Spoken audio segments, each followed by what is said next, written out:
Yes, a deadly illness is raising alarms after several people have gotten sick aboard a luxury cruise ship in the Atlantic. So far, at least 3 people have died and 2 people are confirmed to have Hantavirus, with 5 more suspected cases. The World Health Organization says it believes it's a rare strain of the disease that is passing between people. We do believe that there may be some human-to-human transmission that's happening among the really close contacts, the husband and wife, people who've shared cabins, etc. So again, our assumption is that has happened. Now is 9 News health expert Dr. Payal Kohli, and I guess we need to start with, there are 2 things. First, talk to us about exactly what we know about hantavirus and why is it so rare that it would be transmitted between humans. So hantavirus is not a new virus. We've had it around for a long time, but generally it's pretty rare. And we've seen, of course, cases in the United States, but it's a systemic illness that tends to cause pulmonary symptoms. And once it gets into your lungs, it can be fatal. In fact, the mortality rate can be 30 to 40% once it gets into your lungs.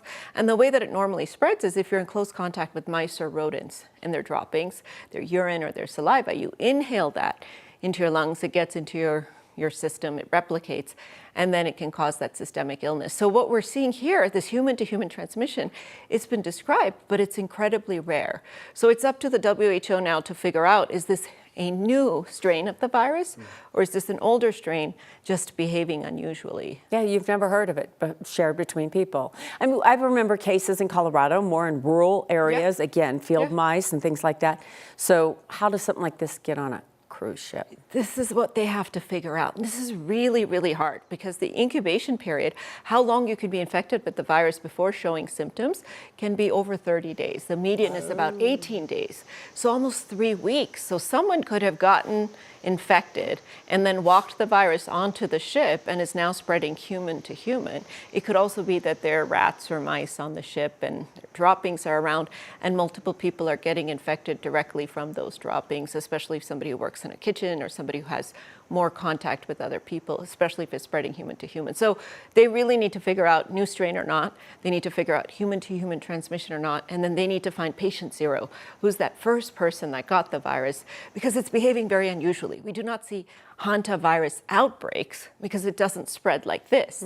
Now, when it has spread like this, if you look at household contacts, only about 20% of household contacts get sick. So it's not nearly as contagious as some of the viruses that we're used to seeing. There are a lot of things that are scary about this. What you just laid out, the fact that there's no vaccine, there's no real cure, you just have to catch it early and then bring people along. I saw on CNN yesterday, they played a video from a passenger, a guy from Boston, who was saying he was in tears, and he was like, we're not just a headline. This is happening on board this ship. People are dying. People are sick. We're terrified.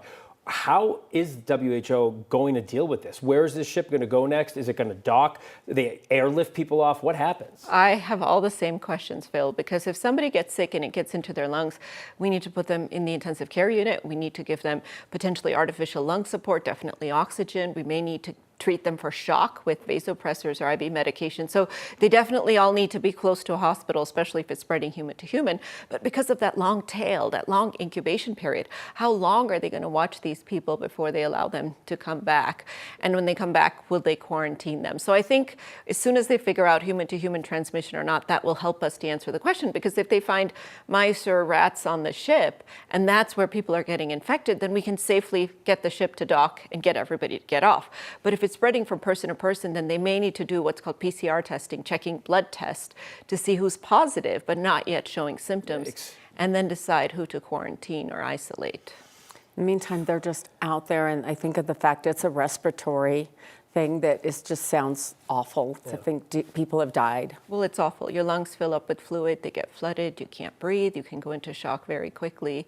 And they tried something called ribavirin, which is an antiviral that has been used in parts of the world, but the WHO has said it's not shown any efficacy, so they're really not recommending it. So we wish them the best, and I do hope that it resolves really quickly, but it's a very unusual case, certainly gotten the attention of lots of infectious disease experts. Thank you, Dr. Kohli. We'll keep our eye on it.